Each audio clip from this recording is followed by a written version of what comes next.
मेरी बहनें बैठी हैं, आप भी बैठे, थोड़ी देर हम उस तरफ जाते हैं जो हमारा अंजाम है।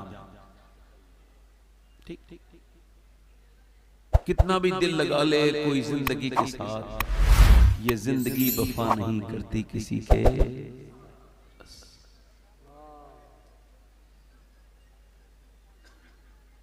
हो सकता है इको कम नहीं हो सकता आपसे, इसकी आवाज में आप ट्रेबल बढ़ाएं, ट्रेबल, और इसका इको कम करें बस। अब और बढ़ाएं आवाज, बहुत अच्छा कर दिया माइक, बहुत खूब माशाल्लाह, बस यहां रहने दें, बस यहां, बहुत शुक्रिया। अब आपने कुछ नहीं करना है मेरे भाई, मदरसे वाले बच्चों को देखो, ये आज के तलबा हैं, कल के उलमा हैं। जितनी ये मदरसे अच्छी अपने तलबा की तरबियत करेंगे उतना ही ये दीन को आगे बढ़ाएंगे। मैं आपसे जो आयत पढ़ी है, अल्लाह ने फरमाया कि अल्हाकुमुत्तकासुरु हत्ता ज़ुरतुमुल मकाबिर, फरमाता है तुम्हें गाफिल रखा माल की ज्यादा तलबी ने। क्या फरमाता है? माल की, बोलो तो भाई, माल की ज्यादा तलबी ने, यानी मौत को, माल को तलब करना बुरी बात, मगर माल में ही रहना, माल ही कमाते रहना। कितने लोग मैंने ऐसे देखे, अल्लाह के रसूल फरमाते हैं कि इंसान को अल्लाह अगर एक जंगल भर के सोना दे दे तो ये उसको ठिकाने लगाकर दूसरे दिन दूसरा जंगल तलाश करने निकल जाएगा। अल्लाह के रसूल फरमाते हैं उम्र बढ़ती है तो दो ख्वाहिशें साथ में जवान होने लगती हैं। इंसान बूढ़ा होता है, दो ख्वाहिशात उसकी जवान होती हैं, एक ये कि वो जीने की तमन्ना बढ़ जाती है, दूसरा उसकी माल की ख्वाहिश। मैंने कितने लोग ऐसे देखे जो मर गए, कुछ ना कर पाए, सिर्फ पैसा कमा के मर गए, न मदरसे को दे पाए, न मस्जिद में खर्च कर पाए, न किसी गरीब को दे पाए, बस माल कमा के मर गए। वासिफ अली वासिफ फरमाते हैं दुनिया का सबसे गरीब इंसान वो है जो माल कमा के मर गया। माल कौन सा बचता है? अल्लाह के रसूल सल्लल्लाहु अलैहि वसल्लम ने एक बकरे को सदका किया कटवा के, फिर हुजूर तशरीफ लेकर के आए और पूछा आयशा क्या बचा है, क्या बचा है? उन्होंने हुजूर के सामने चंद बोटियां रखी, या रसूल अल्लाह ये बोटियां बची हैं। फरमाया आयशा ये नहीं बचा है, बचा वो है जो अल्लाह की राह में खर्च हो गया है, बचा वो है जो अल्लाह की राह में खर्च हो गया है। अब मेरी बात पर तवज्जो करें, अल्लाह फरमाता है तुम्हें गाफिल रखा, क्या इन्हें? माल की तलबी ने। आप तो देखते नहीं, लोग सुबह उठते हैं तो माल की तमन्ना, शाम उठते हैं तो सोते हैं तब माल की तमन्ना, दोपहर दिन रात सुबह शाम पैसा, चाहे कैसा, बस पैसा। अल्लाह फरमाता है तुम्हें गाफिल रखा माल की ज्यादा तलबी ने। किसे किसे गाफिल रखा? उसको जो माल के लिए जीता था। फिर क्या हुआ? हत्ता ज़ुरतुमुल मकाबिर, यहां तक कि तुम कब्रों के मुंह तुमने देख लिए, तुम कब्रों तक आ गए, मगर अब ऐसे छोड़े नहीं जाओगे, सुतरे नहीं छोड़े जाओगे। फिर वो आगे इरशाद फरमाता है कल्ला सौफा तालमून, हाँ हाँ जल्द जान जाओगे। फिर फरमाता है सुम्मा कल्ला सौफा तालमून, फिर हाँ हाँ जल्द जान जाओगे। यानी एक ही बात है, बस सुम्मा के इजाफे के साथ एक बात को दो मर्तबा कहा। यानी सुम्मा इस तरह से समझो कि मैं तुम्हें समझा रहा हूं या फिर समझा रहा हूं, इसको ऐसे समझो मौलाए कायनात से पूछा गया बात एक ही है, परवरदिगार ने दो मर्तबा एक ही बात को क्यों इरशाद फरमाया? तो मौला अली फरमाते माल का बबाल एक बार कब्र में देखोगे, एक बार हश्र में, एक बार, जल्दी बोलो। देखो हो सकता है मेरे दोस्त, मेरे भाई, हो सकता है ये मेरी जिंदगी की आखिरी तकरीर शुरू हो रही हो सकता है कह दो आप मैं सफर में हूं, मुसाफिर हूं, कोई ये बात गलत तो नहीं है, मैं कोई ऐसी बात तो नहीं कह रहा हूं जिससे आप इत्तेफाक ना करें।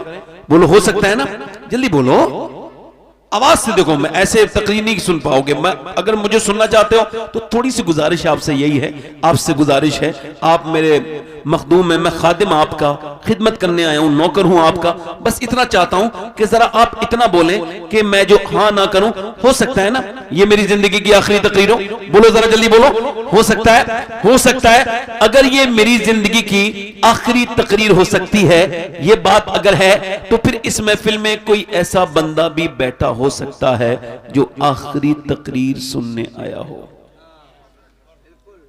हो सकता है, हो सकता है, हो सकता है, हो सकता है। मेरे आका करीम ने एक जगह वुजू करना है, वुजू, और वो पानी, हजरत अब्बास कहते हैं हुजूर के चचा पानी 12-13 कदम दूर है, मेरे सरकार ने वहीं पे तयम्मुम फरमाया, फिर पानी तक गए। मैंने अर्ज किया रसूलल्लाह मेरे माँ बाप कुर्बान हो, ये हिकमत समझ नहीं आई, पानी तो मौजूद था, फिर सरकार ने ये वुजू तयम्मुम क्यों फरमाया? तो आपने आंखों में आंसू आए, फरमाया चचा उस पानी तक पहुंचने की मुझे उम्मीद नहीं, और मैं रब के हुजूर बेवुजू हाजिर नहीं होना चाहता।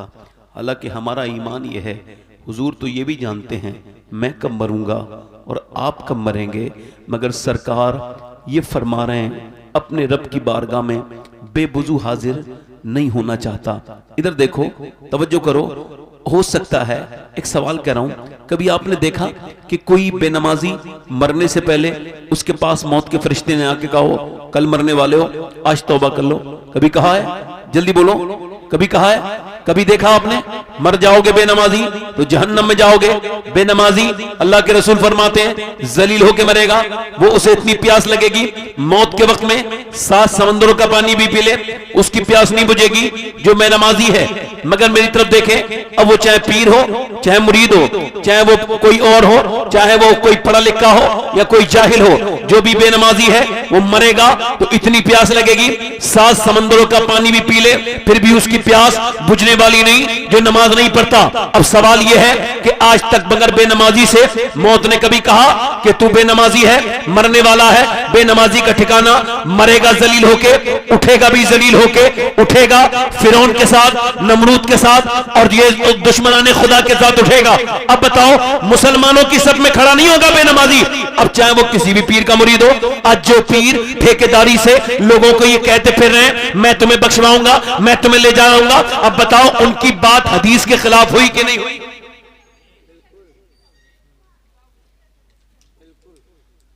बेनमाजी के बारे में हुजूर तो ये इरशाद फरमाए और पीर साहब गारंटी पे गारंटी देना शुरू कर दिया। ऐसे पीरों से बाखबर हो जाओ जो तुम्हें आखिरत से बेखबर कर रहे हैं।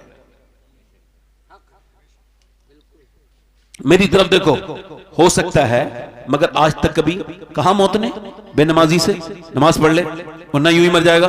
जल्दी बोलो, कभी कहा? कभी माँ बाप के नाफरमान से, बदतमीज से, जो माँ बाप से तेज आवाज से बोलता है, उस बदतरीन इंसान से मौत ने कहा ऐसा माँ बाप का नाफरमान जहन्नम में जाएगा, तौबा कर ले, कल मरने वाला है? कभी कहा? कभी सूद खाने वाले से? हालांकि सूद वाले कयामत में अलग ही इनकी अलग अलग खड़े होंगे और ये खड़ेंगे उड़ेंगे होंगे, गिर जाएंगे, खड़े होंगे, फिर गिरेंगे, फिर उड़ेंगे, फिर खड़े होंगे। इनकी तोंदें बड़ी होंगी पेट से, तोंदें तवाजुन बिगाड़ देंगी, गिरेंगे, उठेंगे, उठेंगे, गिरेंगे, उठेंगे, गिरेंगे। और अहले महशर पूछेंगे ये कौन है जिनकी तोंदें इतनी बड़ी हैं? ये जलील। कहेगा ये सूद खाने वाले। सूद खाना अपनी मां के साथ जिना करने से बुरा काम है, मगर आज तक मौत ने नहीं कहा सूद खाने वाले से मर जाएगा, बहुत बुरी मौत मरेगा वरना तौबा कर ले। कभी कहा? कभी किसी झूठे से कहा? कभी बदनिगाही करने वाले से कहा कि अगर जिस निगाह से मरेगा उसी निगाह से उठेगा? अगर गंदी तस्वीरें देख के मरा तो गंदी तस्वीरें देखते देखते उठेगा, लिहाजा तौबा कर ले। कभी कहा? नहीं कहा ना? बोलो पूरा मजमा, नहीं कहा ना?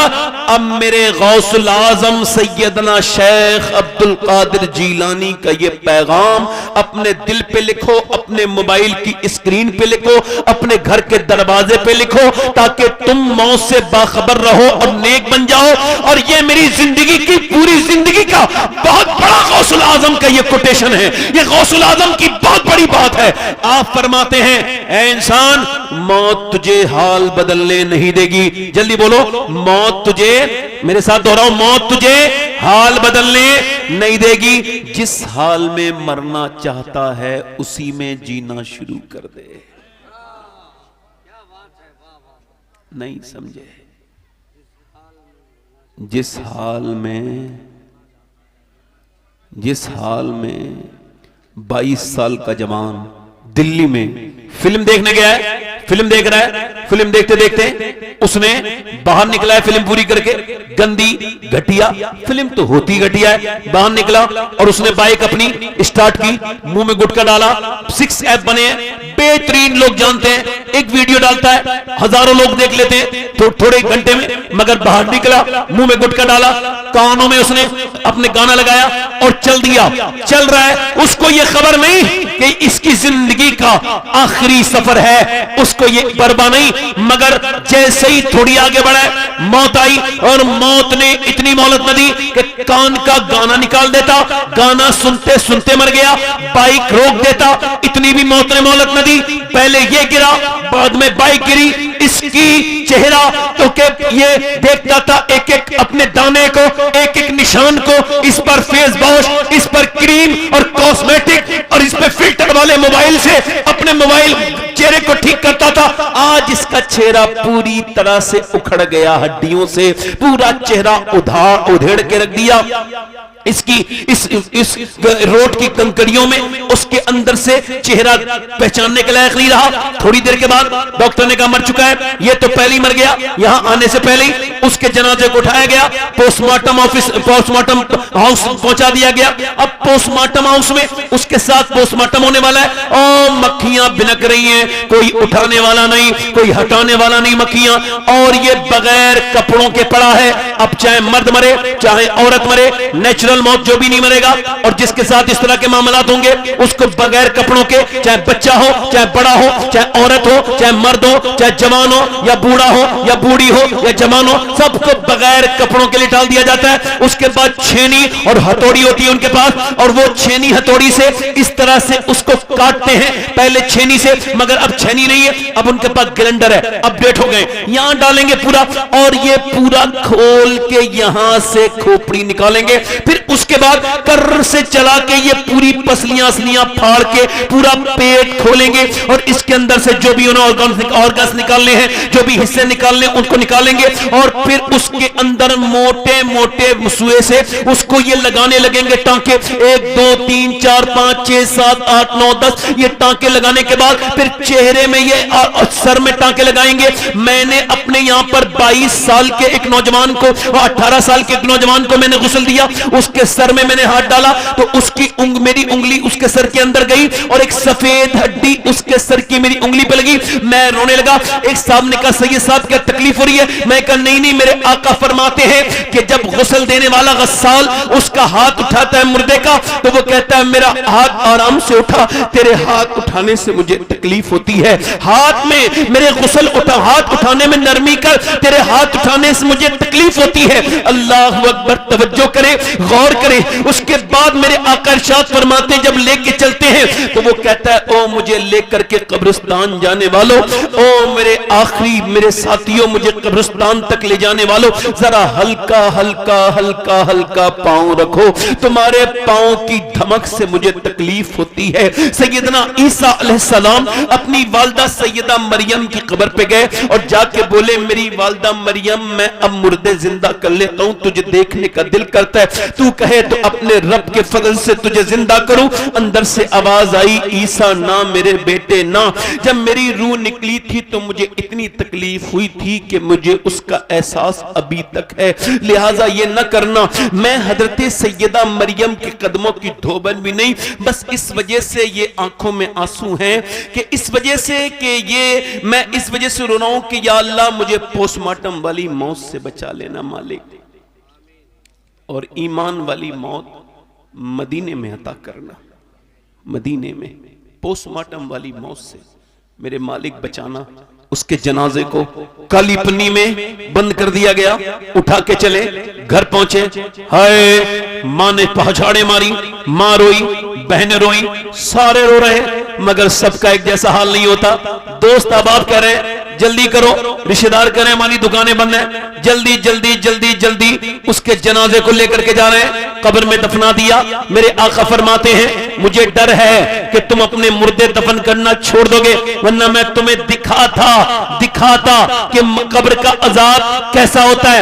एक आदमी की कब्र खोदी गई तो वहां बिच्छू है, पूरी कब्र बिच्छू से भरी है। अब उसके बाद क्या हुआ कि कब्र दूसरी जगह खोदी गई, बड़ा मालदार आदमी था मगर वहां भी बिच्छू, तीसरी जगह खोदी गई वहां भी बिच्छू, चौथी जगह खोदी गई वहां भी बिच्छू।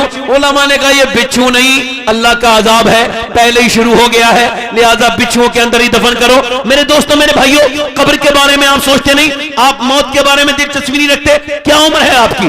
20 साल, तो 20 साल के मुर्दे भी कब्रिस्तान में मिलेंगे। क्या उम्र है आपकी? 25 साल, 25 साल के जवानों की कब्रें भी हैं। 30 साल के जवान की कब्र भी है। 35 साल, हाँ 35 साल के लोग भी मरते हैं। 40 साल, हाँ 40 साल के लोग भी मरते हैं। आपको किस चीज ने धोखे में डाल रखा है? मेरे दोस्त, मेरे भाई, ईमान की हलावत नहीं पा सकते जब तक आप मौत के बारे में सोचेंगे। मौला अली फरमाते हैं, तुम मौत के जिक्र पे जिक्र बदलता है, तू कहता है मौत पर बात बदलो, मौत से तुझे डर लगता है। तो जब तू मौत के जिक्र को बर्दाश्त नहीं कर सकता, तो जब तुझ पर मौत तारी होगी तब तेरा क्या हाल होगा? मेरे भाइयों, ये जो तकरीर कर रहा है ये भी एक दिन मर जाएगा, जो सुन रहे हैं ये सब मर जाएंगे, कोई नहीं बचेगा। किसी को नहीं छोड़ेगी मौत, न किसी आलिम को छोड़े, न किसी जाहिल को छोड़े, न किसी पीर को छोड़े, न किसी मुरीद को छोड़े, न किसी सिकंदर को छोड़े, न किसी किसरा को छोड़े, न किसी दारा को छोड़े, न किसी शहंशाह को छोड़े, न किसी बादशाह को छोड़े, न किसी हाकिम को छोड़े, न किसी मंत्री को छोड़े, न किसी विधायक को छोड़े। जमी खा गई नौजवान कैसे कैसे, अजल ने ही छोड़ा न किसरा न दारा, इससे सिकंदर सफाते बिहारा, हर इकले की क्या क्या न हसरत सिधारा, लगा रह गया यही ठाट सारा। जगह जी लगाने की दुनिया नहीं है, ये इबरत की जा है, तमाशा नहीं है। तुम डरते नहीं, अरे कैसे इल्म वाले हो जो तुम्हें मौत से डर नहीं लगता? अबू हुरैरा की मौत का वक्त करीब है, इतने बड़े मुहद्दिस, और उनकी जन्नत में जो शक करे वो खुद जहन्नमी है। अबू हुरैरा की शान का हाल ये है, वो एक सहाबी रसूल है, मेरे नबी पाक के गुलाम है, मेरे नबी पाक के शागिर्द हैं। कौन? हजरत सैयदना अबू हुरैरा ये रज़ी अल्लाह तआला अन्हु। ये इंतकाल का वक्त है, इनका जो इंतकाल का वक्त है, ये अपने चेहरा इनका कभी जर्द होता है, कभी सुर्ख, कभी जर्द, कभी पीला, कभी काला, कभी पीला, कभी सुर्ख, कभी पीला, कभी लाल, कभी पीला, कभी लाल, कभी जर्द, कभी सुर्ख। किसी ने पूछा क्या इतने बड़े सहाबी को मौत से डर लगता है? तो ये बोले कि नहीं, मौत से डर नहीं लगता है। अल्लाह के रसूल फरमाते हैं कि जब मौत आती है तो इससे पहले बंदे को बता दिया जाता है कि उसका सफर कहां के लिए हो रहा है, वो जहन्नम में जा रहा है या जन्नत में। तो अबू हुरैरा चूंकि बूढ़ा है, अपने रब की बारगाह में मौत का वक्त है, अर्ज करता है मालिक अगर अबू हुरैरा को तूने न बख्शा तो मौत का वक्त है, मैं हलाक हो जाऊंगा। अल्लाह अगर तूने मुझे न बख्शा। हजरत उमर अपना सर जमीन पे रखवा रहे हैं, मेरा सर जमीन पे रख दो। नहीं रखा है, पूरा पेट को फाड़ दिया है उसने, मारा चाकू, और आप जेर इलाज हैं, मौत का वक्त है, कि मेरा सर जमीन पे रख। नहीं रखा। अब्दुल्ला सर जमीन पे रख दे। सर जमीन पे रखा तो अपनी नाक रगड़ के बोले मालिक ये आखिरी वक्त है। लोग कहते हैं उमर ये है, उमर वो है, अगर तूने उमर को न बख्शा तो उमर हलाक हो जाएगा, उमर हलाक हो जाएगा। ए मेरे भाई, उसको दफन कर दिया गया कब्र में नौजवान को, और जब उसको दफन कर दिया गया, अल्लाह अकबर, दफन कर दिया गया, अल्लाह के रसूल फरमाते हैं वापस जाते हैं जब दफन करके, तो वो कहता है कहाँ चले? मेरे दोस्तों, मेरे भाइयों, एक रात तो रुको, उसकी आवाज को इंसान सुन ले तो उसकी मौत के बारे में गम ना करे, अपनी जिंदगी पे रोए। मुझे ये बताओ, एक सवाल ये है, वो जो कब्र के अंदर दफन हुआ है फिल्म देख के, जब उसकी कब्र में हुजूर आए होंगे तो उसने अपनी उन गंदी आंखों से हुजूर को कैसे देखा होगा जिन आंखों से वो फिल्म देख के मरा है।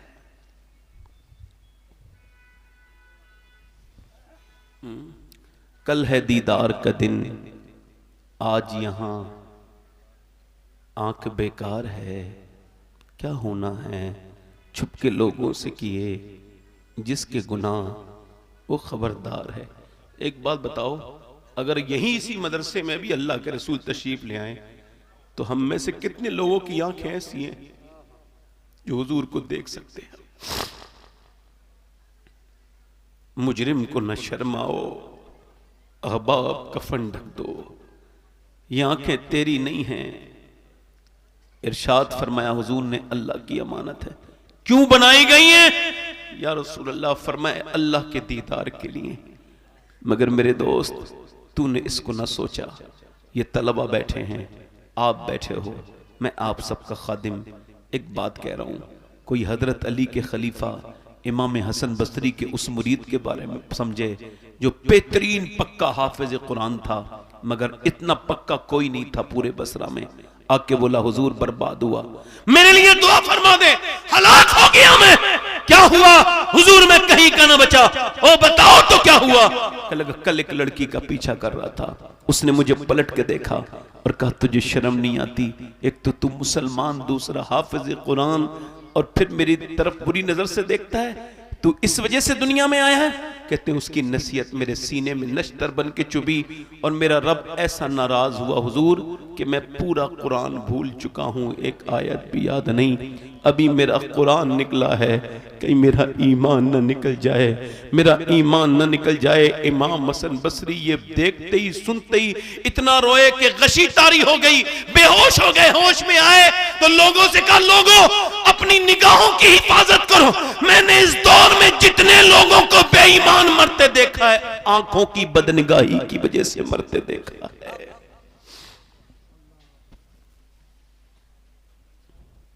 बदनिगाही से, निगाह की बदनिगाही से।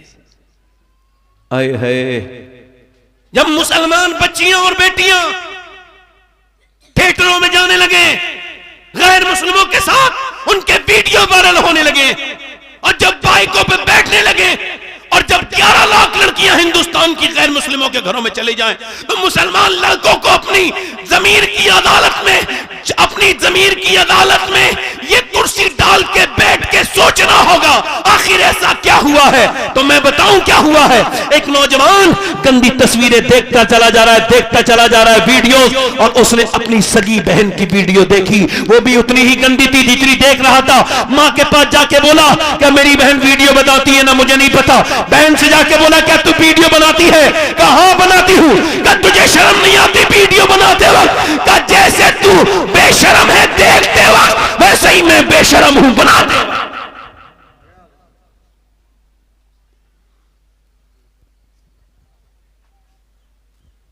जो कहा था सलाहुद्दीन अय्यूबी से, क्या कहा था उसको समझे? ये मुसलमानों के घरों में घुस गए, क्या नाटक। मौलाना अकील साहब, जितने भी मेरी अपनी पक्की तहकीक है, मैं साबित कर सकता हूं, हिंदुस्तान में जितने नाटक और जितने सीरियल और पाकिस्तानी जितने ये सीरियल बना रहे हैं, जिसमें हयासोस, बदतमीजी, बेगैरती, बेशर्माई, बेहूदगी, बेपर्दगी ये सब परोसी जा रही है, सिखाई जा रही है, इसमें एक का भी पैसा खर्च करने वाला मुसलमान नहीं, सब यहूदियों के।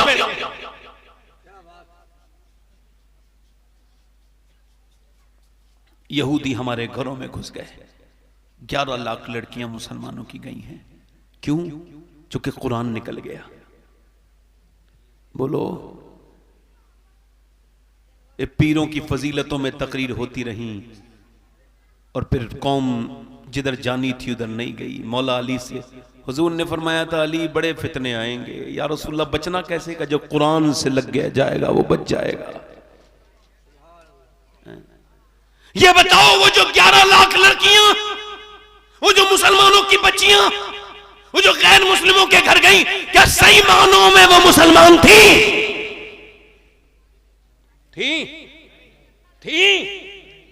थी। अल्लाह का शुक्र है कि मैं सैयद हूं, मुझे खबर है कि मैं सैयद हूं, मगर ये वसीयत कर चुका हूं कि जब मैं मरूं तो मेरी कब्र में अगर फलस्तीनी लड़कियों में से एक का जूता मिल जाए तो मेरे सीने पे रख देना, ताकि अल्लाह मुझे बख्श दे। क्यों? जिन्होंने ये बयान दिया है कि हम जब रात को सोते हैं तो पहले कुरान पढ़ते हैं, फिर बुर्का ओढ़ के सो जाते हैं। का बहनों, बुर्का तो कोई ओढ़ के नहीं सोता, आप क्यों सोती हैं? औरतें उतार के सोती हैं। का हम इस वजह से सोती हैं कि जब रात को बम गिरते हैं तो घर मलबे में तब्दील हो जाते हैं। हम ये सोच के बुर्का ओढ़ के सोते हैं कि जब हमारी लाशें निकाली जाएं सुबह को तो बेपर्दा नहीं होनी चाहिए, पर्दी में होनी चाहिए, ताकि क़यामत के दिन नारे तकबीर, क़यामत के दिन नारे रिसालत, क़यामत के दिन अल्लाह के रसूल से मुलाकात हो। तो हम अर्ज कर दें, ए आमना के लाल, हमारे 20,000 बच्चे तकरीबन भूख से मरे, उन्हें ब्रेड नहीं मिला, भूख से मरे, भूख से मरे। या रसूल अल्लाह, हमारे जवानों को कफन नहीं मिला, मगर ए अल्लाह के रसूल, आपकी एक कनीज ने भी किसी यहूदी का हाथ नहीं पकड़ा और ये नहीं कहा यहूदी मेरी जान बचा ले, मेरा ईमान ले ले। नहीं नहीं, सारी आपकी कनीजों ने यही कहा, जब तक ये जान रहेगी मस्जिद अक्सा पर कुर्बान रहेगी। ये भूल गई बच्चियां। ये बात इस वजह से कह रहा हूं कि हम जो सब पैदा हुए ना, हमें एक माँ नहीं तो यहां तक ले, माँ नहीं तो इश्क रसूल दिया है ना।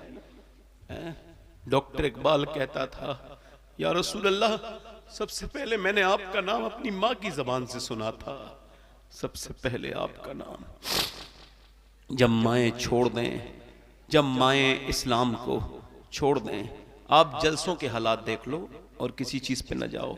पूरे हिंदुस्तान में होने वाले जलसे और उन जलसों में, जैसा कि मौलाना शाहनवाज ने तकरीर की, आप भी कर रहे थे, उन जलसों में ये बेहुदा औरतें और फिर इनकी बेपर्दगी, शादियों में औरतें, एक आदमी अपनी बहन को तैयार करवा के ले जा रहा है, सवाल आप सबसे ये है कि वो क्यों लेके जा रहा है? बहन तैयार है, उसका पर्पस क्या है? लाशऊरी तौर पर वो ये कर रहा है कि मैं जाकर के किसी और की बहन को देखने वाला हूं, तो अपनी बहन को तैयार करवा के ले जा रहा हूं ताकि दूसरे गुंडे मवाली मेरी बहन को देखे।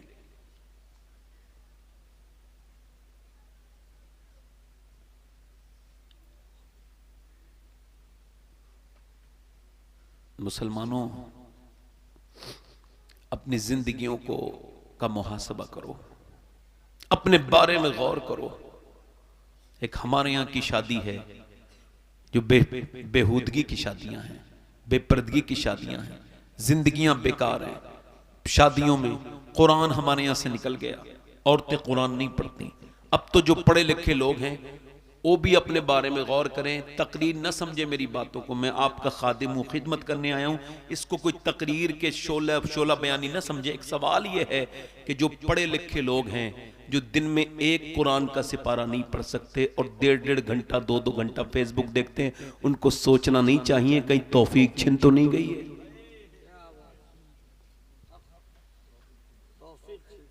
चूंकि बुजुर्गों ने लिखा है, पहले तिलावत की तौफीक छिन जाएगी, फिर कुरान उठा लिया जाएगा।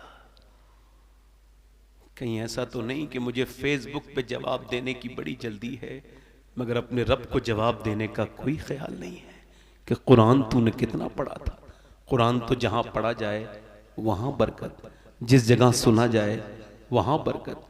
हुजूर हदीस शरीफ में आता है, इतने फरिश्ते आते हैं कुरान पढ़ने वाले की क़िराअत सुनने के लिए कि जमीन से आसमान तक जो ये बीच की दूरी है ये पूरी रहमतों से भर जाती है।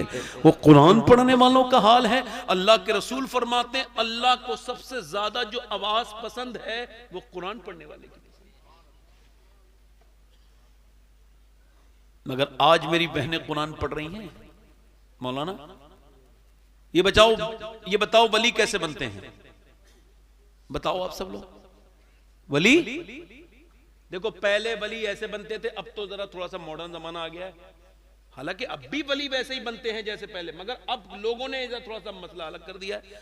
अब वली पहले बनते थे हजरत, पहले बनते थे, माँ बाप नेक होते थे और वो तकवा परहेजगारी, तो वली बनते थे। अब तो कुछ मौलवी ऐसे हैं जिन्हें पैसे दो तो वो किसी को भी वली बना देंगे। अब हजरत बराबर में बैठे होते हैं पीर साहब और वो अपने साथ लाते हैं जलसों में। देखो, मैंने तो अपनी आंखों से देखा, बल्कि मुझसे भी कई पीरों ने मुतालबा किया, आप मेरी तारीफ नहीं करते। मैंने कहा हजरत मैं हुजूर की तारीफ करता हूं, मैं आपकी तारीफ नहीं कर पाऊंगा। और इंशाअल्लाह आज तक मैं किसी हिंदुस्तान के किसी भी उर्स का दरबारी खतीब नहीं हूं, मैं सेट ही नहीं हो पाता हूं भाई। हालांकि मैं उनका मुखालिफ नहीं, मगर उनकी मैं हिमायत में झूठी बातें नहीं कर सकता। आज का हाल यह है कि जैसी हजरत आए हैं, खुदा रसूल की तारीफ बंद, हजरत की शुरू।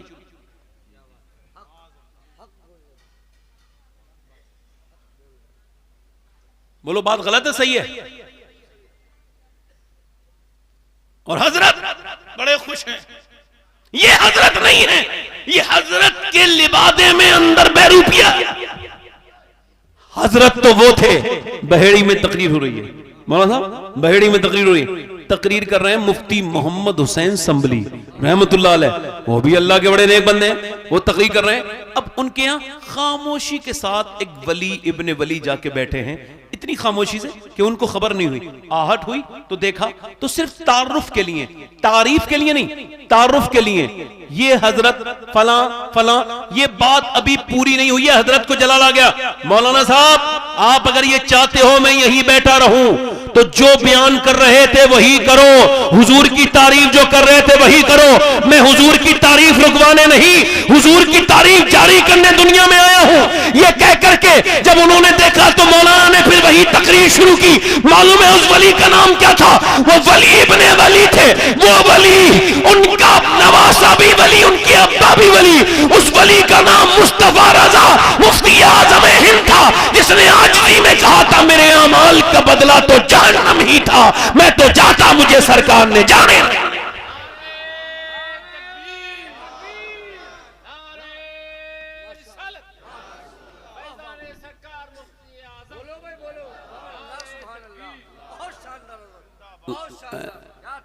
वो बुजुर्ग थे हमारे, वली कैसे बनते हैं, मैं कुरान की बात कर रहा था। अब ये जो अजमत कुरान है, ये कुरान का जलसा है, जोर से बोलो। किसकी बात कर रहा था? अच्छा, ये बच्चे जो माँ के पेट से पैदा होते हैं, ये पागल, इनके बारे में रिसर्च हुआ, हम लोगों ने नहीं किया, ऑक्सफोर्ड वगैरह ने किया। वो कहते हैं ये बच्चे जो माँ के पेट से ही पागल पैदा होते हैं, 80% वो हैं जो अपनी माँ के जब पेट में थे तो बाप ने माँ को मारा था, तो बेटे के दिमाग पे असर हुआ, बच्चा डैमेज पैदा हुआ। वो बच्चा जो है वो तवाज़ुन उसका बिगड़ा हुआ था, वो मेंटली डिस्टर्ब था। वो बच्चा 80% वो बच्चे जिनकी माँ के ऊपर जुल्म हुआ। अब आप मुझे बताओ, माँ के पेट में बच्चा है और जो माँ के साथ हो रहा है उसका असर किस पे हो रहा है? बोलो जल्दी बोलो, किसके हो रहा है? जल्दी बोलो, जल्दी बोलो, आप भी बोलो जरा जल्दी बोलो, किस पे हो रहा है? जल्दी बोलो, किस पे हो रहा है? बच्चे पे। अच्छा देखो, बच्चे पे असर हो रहा है। अब तवज्जो करो, मेरी बात पे गौर करो। बच्चे पे असर हो रहा है, बच्चे पे असर हो रहा है माँ बाप के करने से बच्चे पे असर हो रहा है। अब जब औरत प्रेगनेंसी में, प्रेग्नेंट वुमेन में, हालत हमल में डॉक्टर के पास गई तो डॉक्टर सीधी सीधी चीजें लिख के देता है, टेंशन मत लेना, टेंशन न लेना, बिल्कुल प्रेगनेंसी में टेंशन लोगी तो बच्चे पे असर हो जाएगा। अच्छी ग़िज़ाएं खाना, जैसे मिसाल के तौर पे डॉक्टर से कहा जाए, डॉक्टर कहता है तुम ज्यादातर सेब खाओगी तो उसमें आयरन होता है, बादाम खाओगी तो उसमें आयरन होगा। ग्रोथ अच्छी करनी है तो बच्चे को विटामिन डी के लिए तुम ज्यादा जो है अमरूद खाना, ज्यादा विटामिन सी के लिए नींबू और संतरा पीना, और खून बढ़ाने के लिए अनार खाना। अब मुझे बताओ, अल्लाह का दिया हुआ सेब, संतरा, अनार, अमरूद अगर मौसमी माँ खाए तो बच्चे पे असर हो जाए, तो क्या अल्लाह का कुरान माँ पढ़ेगी तो बच्चे पे असर नहीं होगा?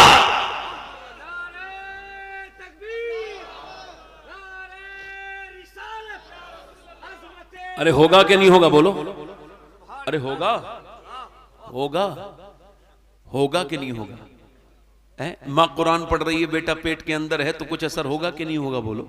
माँ तिलावत कर रही है, दुरूद पढ़ रही है, हुजूर पर दुरूद पढ़ रही है, बच्चे पे असर होगा कि नहीं होगा?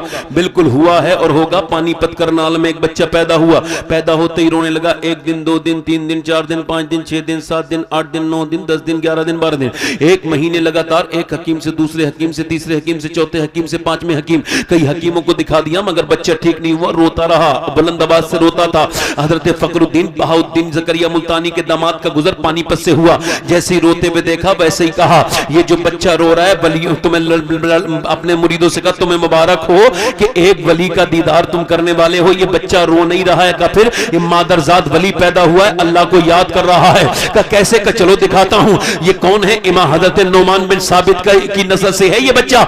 ये जो बच्चा पैदा, जिसका जिक्र कर रहा हूं, जा करके बोले कोई है, वालिद बाहर निकल के आए, जी आपका बच्चा रो रहा है, जी मेरा बच्चा है, मुबारक हो, आपका बच्चा वली बन के पैदा हुआ है। का दिमाग तो आपका ठीक है, जब से पैदा हुआ है मैं हकीमों में लेके जा रहा हूं, चुप नहीं हो रहा है और आप इसे वली कर रहे हैं। का उसे बुरा ना कहो, मेरी गोद में लाके दो। गोद में लाके दिया, एक कान में कुछ पड़ा, दूसरे में कुछ पड़ा, बच्चा हो गया खामोश। कहने लगे साहब आपने अपने बच्चे को क्या पढ़ के सुनाया? मेरे बच्चे को दवाइयों से ठीक नहीं हुआ। कब? बाद में बताऊंगा, पहले बताएं क्या आपकी जो बीबी है इसकी वालिदा कुरान की हाफिजा है? का जी बिल्कुल है। का तो सुनो, जो अपनी माँ के पेट में था ना, तो इसकी माँ ने उठते बैठते, चलते फिरते, खाते पीते, सोने से पहले, जागने के बाद, चक्की चलाते, रोटी बनाते, खाना पकाते और सालन बनाते, झाड़ू लगाते, इतना कुरान पढ़ा कि बच्चे को मां के पेट के अंदर कुरान सुनने की आदत हो गई, बच्चे की रूह की ग़िज़ा कुरान की तिलावत हो गई। जब मां के बच्चा पैदा हुआ तो मां जचकी में चली गई, गंदगी में, उसने कुरान नहीं पढ़ा। जब उसने कुरान नहीं पढ़ा, बच्चे को भूख लगी कुरान की तिलावत सुनने की, तुम उसको दवाइयां खिला रहे थे। मैंने एक कान में एक आयत पढ़ी, दूसरे में दूसरी पढ़ी, बच्चा हो गया खामोश। उस बच्चे का नाम शरफुद्दीन बुअली शाह कलंदर पानीपती है। तो जब मां पानीपत वाले की कुरान सुनाए तो बेटा पूरे हिंदुस्तान को कुरान का मतलब समझाता है, और जब मां करबला वाले की कुरान सुनाए तो बेटा कहता है मेरी मां सैयदा आपने चक्की चुलाई तो कुरान सुनाया, आपने मुझे सुलाया तो कुरान सुनाया, आपने पिलाया तो कुरान सुनाया, आपने कुछ खिलाया तो कुरान सुनाया। मगर हुसैन करबला में पहले सर कटाएगा बाद में कुरान सुनाएगा।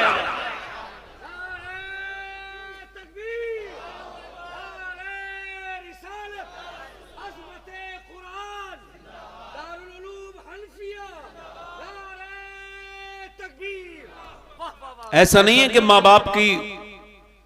बाप से बदतमीजी में सिर्फ बच्चों की गलती होती है, इसमें माँ बाप की भी गलती होती है। उसकी वजह यह माँ बाप अल्लाह की तरफ बच्चे को रगबत ही नहीं दिलाते। हालांकि बुजुर्गों ने लिखा है जब बच्चा छोटा हो जाए ना, बोलना शुरू हो तो उसे अल्लाह का नाम सिखाओ। जल्दी बोलो, क्या सिखाओ? अल्लाह का, फिर उसके रसूल का। आला हज़रत फरमाते हैं औरत अपने बच्चे को फीडिंग करा रही, दूध पिला रही, दूध पिलाते पिलाते अगर वो हुजूर पर दुरूद भी पढ़ दे तो अल्लाह उसके बच्चे को आशिक रसूल बना देगा। आसान बात है ना? मगर औरतें मोबाइल दे दिया। औरतों मोबाइल नहीं दे रही हो, ये ड्रग्स दे रही हो, ड्रग्स। कैम्ब्रिज यूनिवर्सिटी कहती है ड्रग्स दे दिया औरतों ने अपने बच्चों को। पागल हो गए, मक्खियां बैठी उड़ा नहीं रहे, गेम खेल रहे हैं। हर जगह आपको पबजी का गुलाम मिलेगा, दीवाना मिलेगा, हर जगह इंस्टाग्राम का दीवाना मिलेगा। पागल मिलेंगे, बेवकूफ मिलेंगे, जाने देने वाले मिलेंगे, बदतमीज मिलेंगे, जाहिल मिलेंगे, खुदकुशी कर रहे हैं मुसलमान लड़के। फेसबुक पे प्यार हुआ, फेसबुक पे फिर बात हुई, उसके बाद बातचीत लंबी हुई, फिर क्या हुआ, उसके बाद उसने फोन उठाना शुरू कर दिया तो उसने जान दे दी। ये जिहमाकत है, बेवकूफ़ी है, जहालत है। तुमने कहाँ अपने बच्चों को लगा दिया? ये सब हमारा किया धरा है, इसमें किसी और का कोई मैटर नहीं है। देखो, माँ बाप का फर्मा बरदार वही होगा जो अपने रब को मानता होगा। आपने देखा नहीं होगा कि 1% मौलाना भी कोई अपने माँ बाप का गुस्ताख हो, 1% होगा कोई जाहिल तो कहता, मगर अक्सर उलमा अपने माँ बाप के, हुफ़ाज़ अपने माँ बाप के। इसकी वजह क्या है? मौलाना इमाम गज़ाली लिखा है कि जब बच्चे को बाप अपनी गोद में ले और जब वो बोलना शुरू हो तो उसको वो सिखाए। बाप क्या सिखाए? उसे वो कहे अब्बा अब्बा। कहते तजर्बा करके देख ले, मैंने किया है। पहली बार शुरू करे ना बुलाना, और जब उससे कहेगा अब्बा अब्बा तो वो अब्बा नहीं कहेगा। तुम कहोगे अब्बा अब्बा अब्बा अब्बा, वो कह रहा है अल्लाह अल्लाह अल्लाह अल्लाह अल्लाह। देखो तजर्बा करना। अब आप कह रहे हो अल्लाह अल्लाह अल्लाह, बच्चा कह रहा है अब्बा अब्बा। इमाम गज़ाली कहते हैं वो बच्चा कहता नहीं है, उससे अल्लाह कहलवाता है। देख, तूने इसे मेरा नाम सिखाया है, मैंने इसे तेरा नाम सिखा दिया। तवज्जो है कि नहीं? जोर से तो बोलो यार। मैं बड़े हल्के हल्के किस्म का खतीब हूं, छोटा मोटा आदमी हूं, मेरा साथ दोगे तभी बोल पाऊंगा। जोर से बोलो। बहुत छोटा सा इंसान हूं, जोर से बोलो, दिल लगा के बोलो। अपनी आखिरी बातें कर रहा हूं। आला हजरत का एक वाकया, बात खत्म करता हूं। दिल लगा के बोलो सुभान अल्लाह। असल में मेरी तबीयत करने की मेरी बहुत ज्यादा अच्छी तबीयत नहीं थी मजमा देख के, मगर अब आप जम गए तो दिल लग रहा है सुभान अल्लाह। ऐसा नहीं है कि लोग नाती सुनते हैं, लोग तकरीर भी सुनते हैं, बस है ना। वो मेहनत करने वाला होना चाहिए तो पब्लिक भी तभी सुनेगी। अब वो ड्रामा कर रहा है, कोई हंसी मजाक हो रही है जलसों में।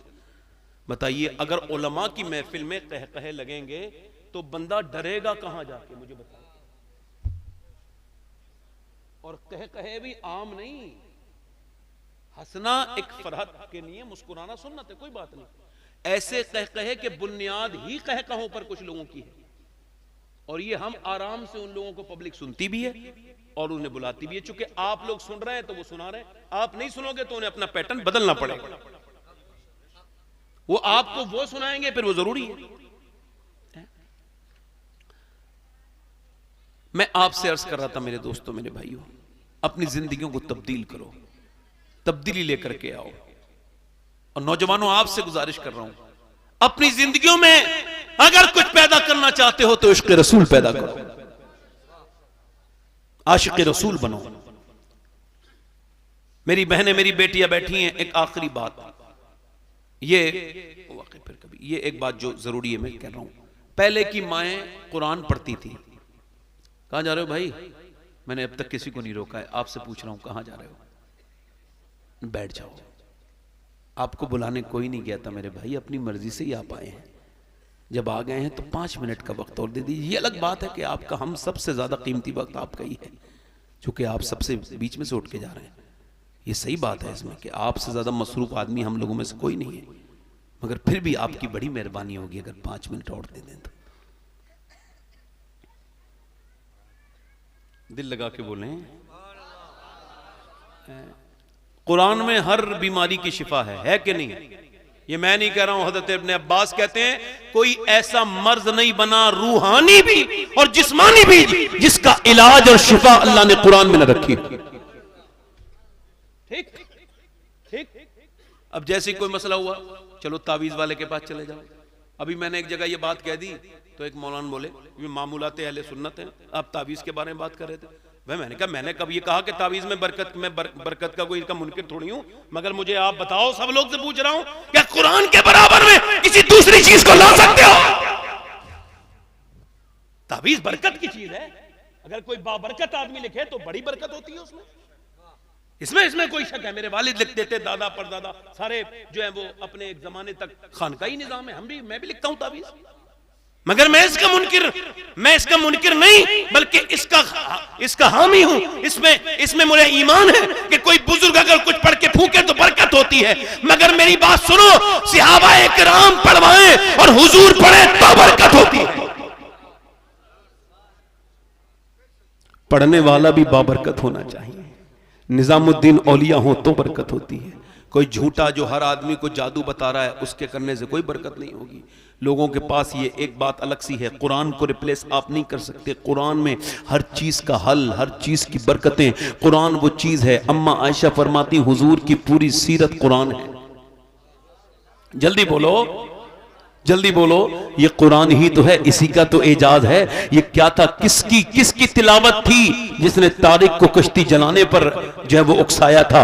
वो किसका, कौन सी जज्बात थे जो तारिक बिन जियाद ने पूरे स्पेन में दुनिया को बताया था कि मैं वो बच्चा हूं जिसकी मां ने लोरियां पढ़ के नहीं बल्कि कुरान की तिलावत पढ़ के मुझे पाला। ये कौन था कारी?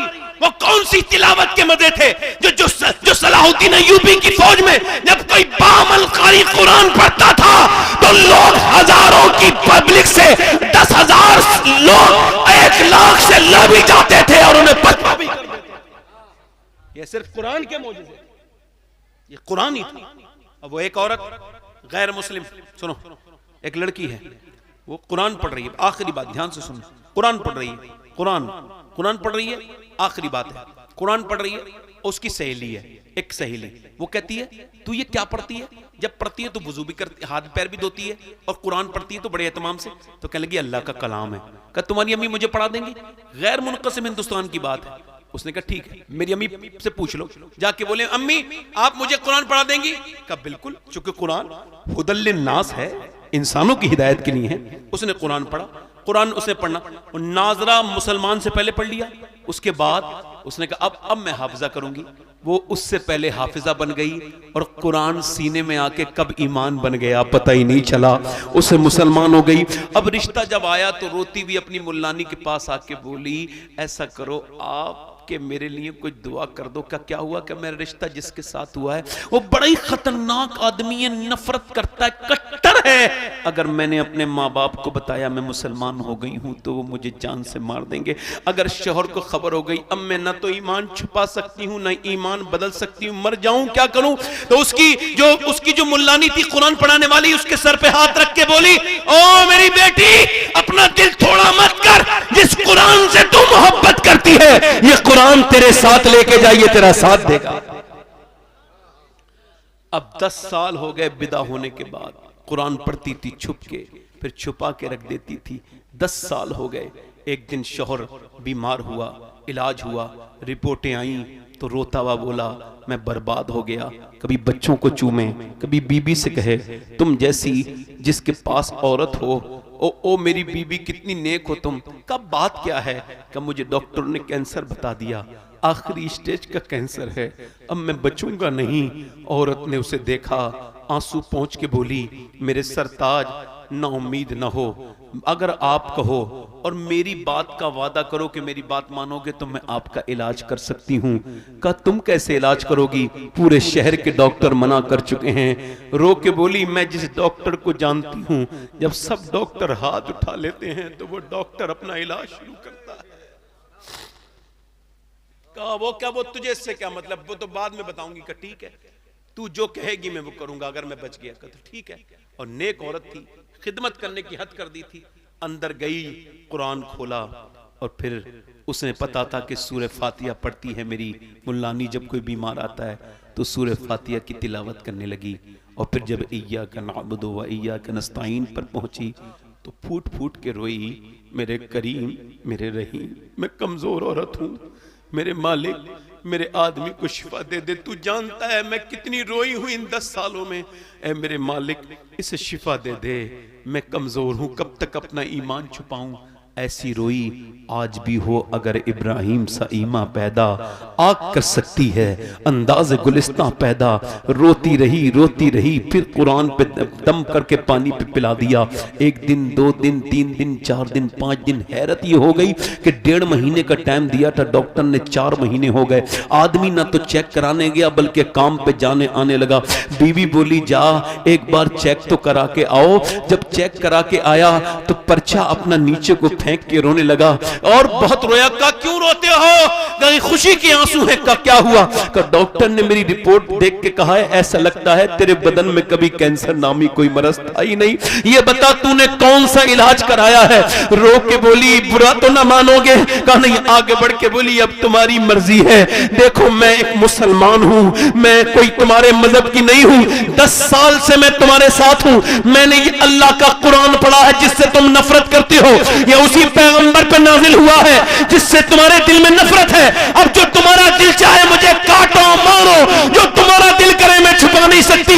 ये कुरान का मुजज़ा है कि अल्लाह ने तुझे शिफा दिया है। थोड़ी देर तक उसने बीवी को देखा और फिर आगे बढ़ के बोला ऐसा कर मुझे भी कलमा पढ़ा दे, मुझे भी नबी के दामन से वाबस्ता कर दे। जब मैं कुरान वाले को मानता नहीं था तब तो उसने मुझे जिंदगी दे दी, अगर मैं मानूंगा तो फिर मुझे क्या क्या अता करेगा। ये वो कुरान है, इसको छोड़ के हम बर्बाद हो गए। ये वो कुरान है जिसको पकड़ के हम फिर से अपनी जिंदगियों में कुरान की तालीम शामिल करें। मैं बात खत्म करता हूं मेरे दोस्तों, अपनी रात की जो तन्हाइयां हैं उनको पाक करो। ये नौजवान हैं, इन नौजवानों के लिए एक नसीहत, ये तलबा के लिए, बेटे कहीं भी जाओ खुद भी आशिक रसूल बनना, तुम्हें फिर अल्लाह क़यामत के दिन बड़ा अजर देगा। और जो तुम्हारे पीछे नमाज पढ़े सोचना कि ये भी आशिक रसूल बन जाए। ये अपनी जिंदगियों में शामिल करना। एक किफल नाम का आदमी है, हर रात एक नई औरत के साथ जिना करता है। ये आखिरी बात है, हिचकियां रोक के सुनना, रो रहा है। एक औरत इसके पास आई है, हुजूर फरमाते हैं एक औरत इसके पास आई, सरकार किफल के, हर रात एक नई लड़की के साथ जिना करता है। आके रोने लगी, रोती क्यों है, पैसे नहीं मिले तुझे? का पैसा सब कुछ थोड़ी होता है। का मतलब? का ईमान भी तो कुछ होता है ना। जब मैं रात को सजदा करती हूं तब भी अल्लाह देखता है, और आज मैं अपना जिस्म बेचने जिना करवाने आई हूं तब भी अल्लाह देख रहा है। का फिर रोती किससे है? डर के।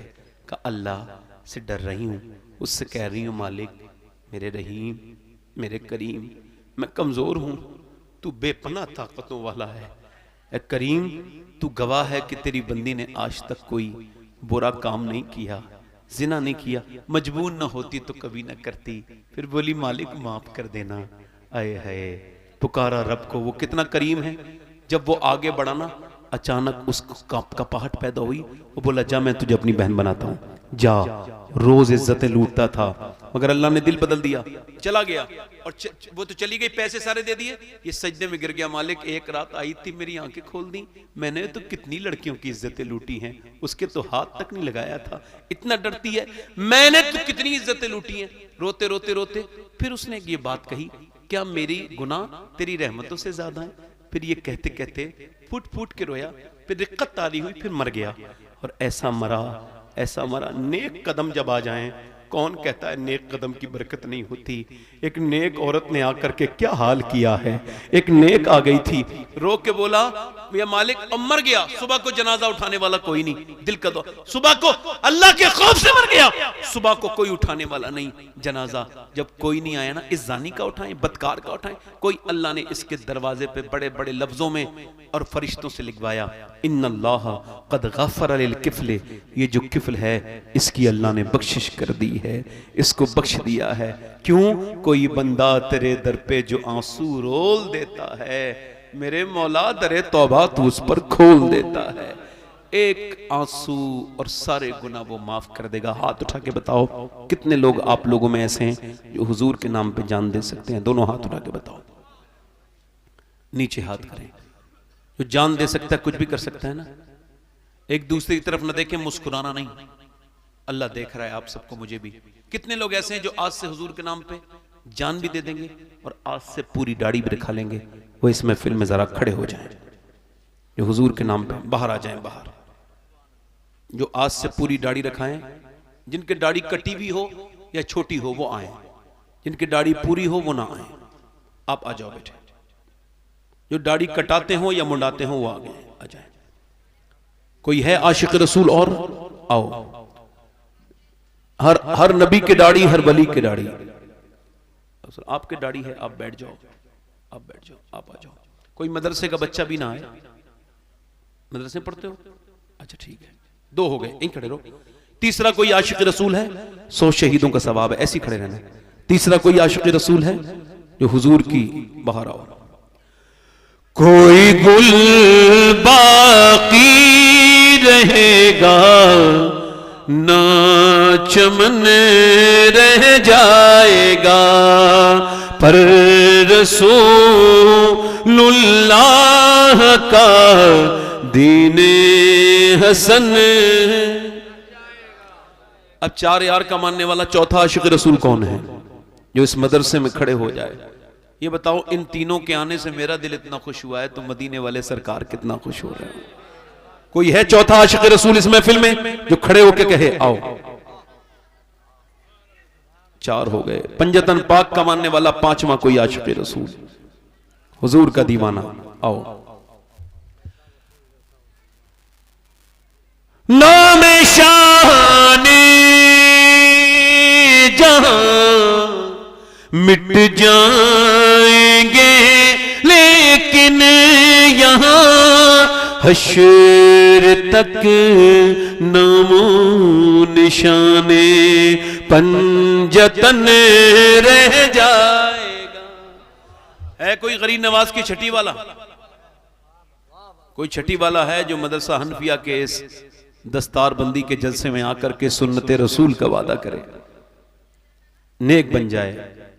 हो कोई आशिक रसूल तो आगे आए। कोई मेरे सरकार का दीवाना जो आज तक जिया था दुनिया वालों को दिखाने के लिए, फैशन के लिए, दुनिया वालों औरतों को दिखाने के लिए, इसे दिखाने के लिए, आज से जिए मेरे नबी के लिए। क्योंकि ताजुश शरिया कह के गए, जिंदगी ये नहीं है सभी के लिए, जिंदगी है नबी की, नबी के लिए।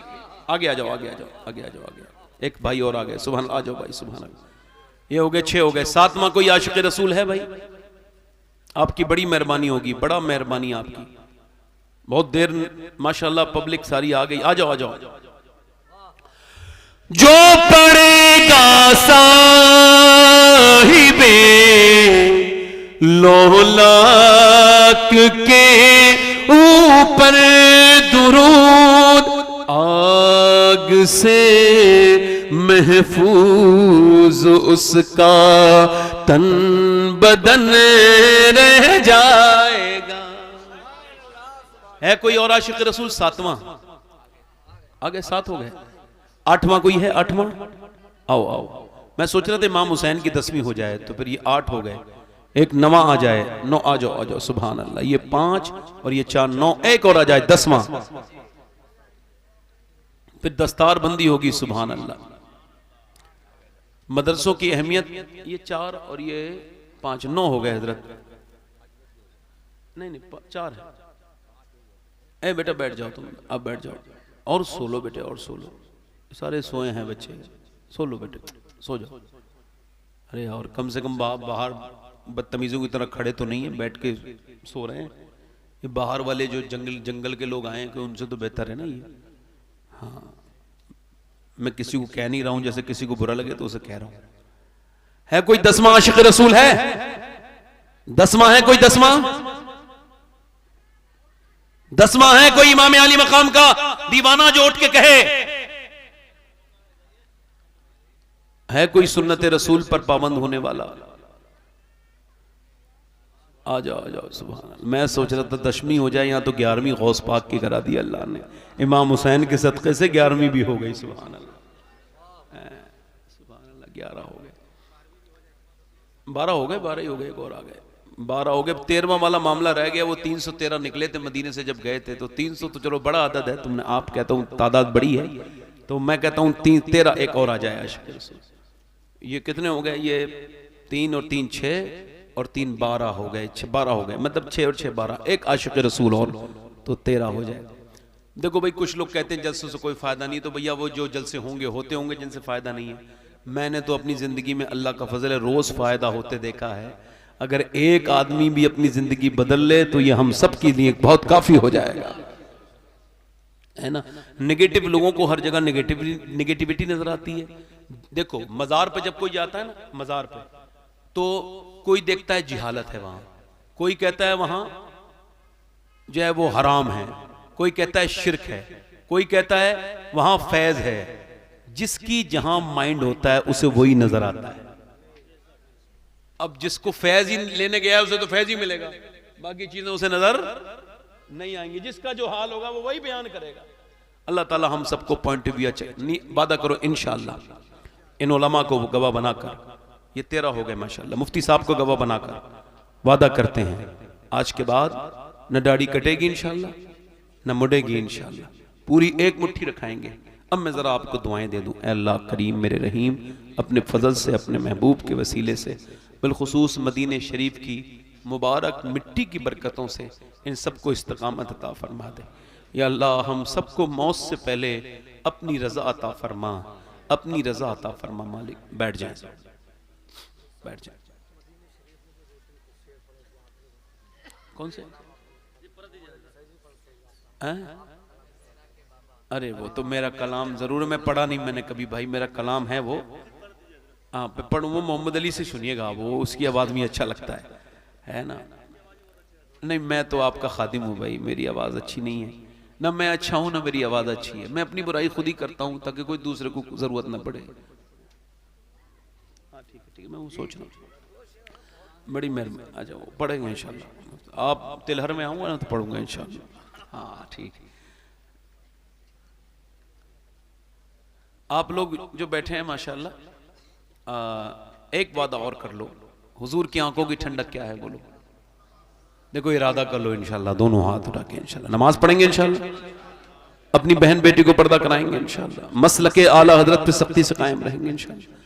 देखो ये आजकल इंटरनेट पे सुन सुन के लड़के बड़े गुमराह हो रहे हैं, तो उसको सुना करो जो आला हजरत का मानने वाला। बाकी आप में मुझ में इतनी अकल नहीं है कि हम अपने बुजुर्गों से आगे चले जाएं।